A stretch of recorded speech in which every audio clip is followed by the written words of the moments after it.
Hey there, it's Susan Pierce Thompson and welcome to the weekly vlog. I am going to answer a question today that was sent in with many exclamation points and many question marks. It's from Hyacintha and she says, "Oh my God, I'm totally flabbergasted. I'm reading the ingredients in this food plan about breakfast protein and you say that you use a microwave? Question mark, question mark, question mark, exclamation point, exclamation point, exclamation point, exclamation point. Seriously? Exclamation point, exclamation point, exclamation point. Part of educating people in right eating habits should certainly contain the use of microwaves. It kills the food."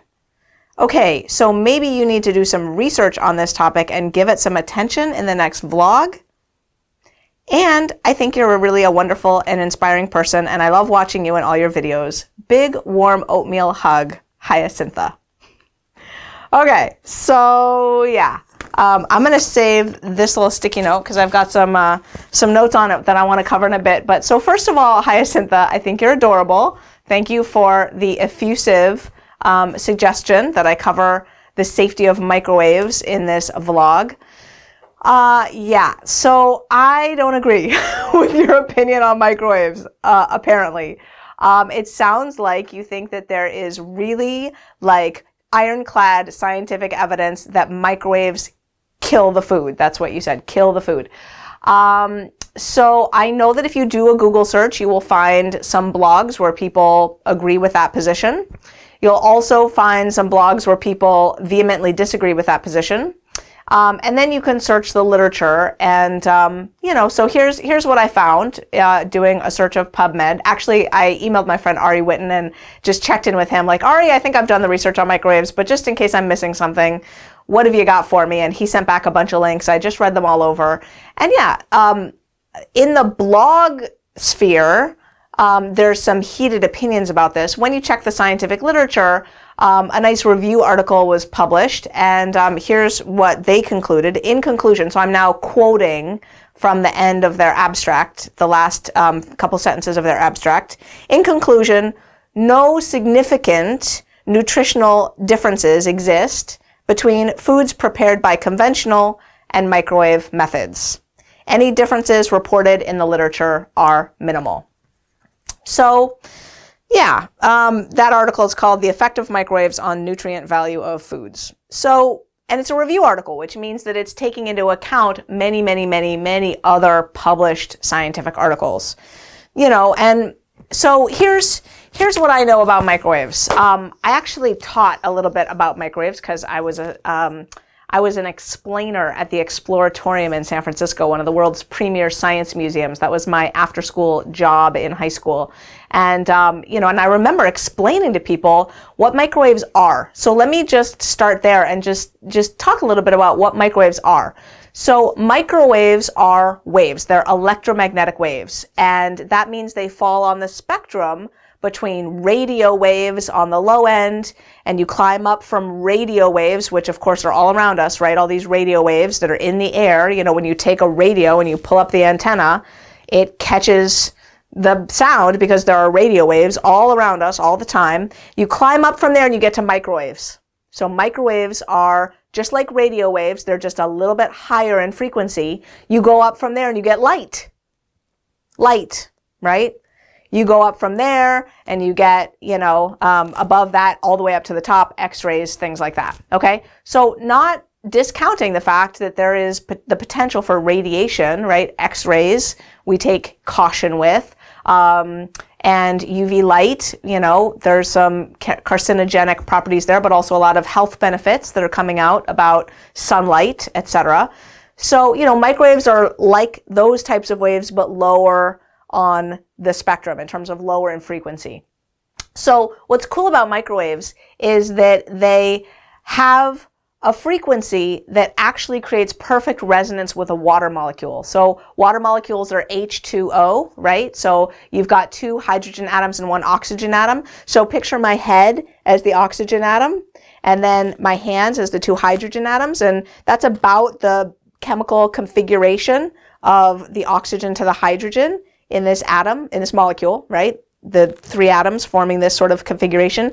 And the microwaves come in and they get the water molecule moving like this because the microwaves hit that water molecule in just the right way to create resonance. So resonance is when the energy coming into a system hits it just so that it increases the energy with every push. Sort of like when you're pushing a kid on a swing and you have to push it just the right time so that your push makes them go higher. If you push it the wrong time, you'll actually stop them on the swing, right? So that's the idea of resonance. So microwaves come in and get this water molecule moving in perfect resonance, which just basically heats it up faster. Like it creates a lot of energy inside that water molecule, and now you create steam and you create the cooking of food. Okay, so that's what microwaves are.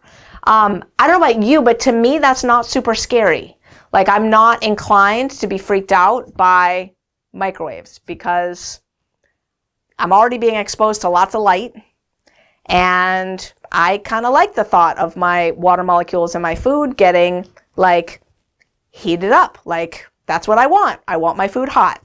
You know, if my microwave were leaking all kinds of radiation, my skin would get hot on the outside of the microwave. Not happening. And even if it did, I'm turning on my light bulb, right? Like, so for me, I'm not super concerned. Now, the bigger principle here is that in the bright line eating context, I really encourage people to keep their eye on the ball. For me, keeping my eye on the ball means making sure that I don't eat a pint of ice cream before bed. Because in my natural state, I would. Like, I prefer to eat a pint of ice cream before bed. And there's just about nothing I can do that's worse for my health than eating a pint of ice cream before bed every night. And that's what I used to do. So microwaves, no microwaves, you know, there's a lot of like health issues that I am happy to agree to disagree about. I think if you want to be concerned about microwaves and not use them and heat your food on the stove or in a toaster oven or in a conventional oven instead, I am fine with that. Like, I am not here to argue with you about microwaves. I have stated my position on microwaves. I'm not worried about them. But I'm not 100% sure that I'm right about that. That's just my read on the science today and my understanding of, you know, what those waves actually are. That's how I feel about microwaves today. But I'm happy to like grant you the complete, you know, autonomy over all of that and just like you do what you want to do about microwaves. But I also encourage you to remember that here at Bright Line Eating, we've got our eye on the bigger ball, which is like making sure that we don't eat sugar and flour and eat ourselves into a food coma and, you know, live our lives massively overweight and depressed and unhappy. And, you know, what you want to do with the other sort of nutritional things in your life, whether it's about microwaves or whether it's about, you know, whatever. There's all sorts of ways that we can argue and disagree about, you know, safety and food, nutrition and all that stuff. I think that the Bright Line Eating way is to sort of let all of those opinions exist in our community and not, you know, beat each other up over them, like be like really inclusive and tolerant and accepting.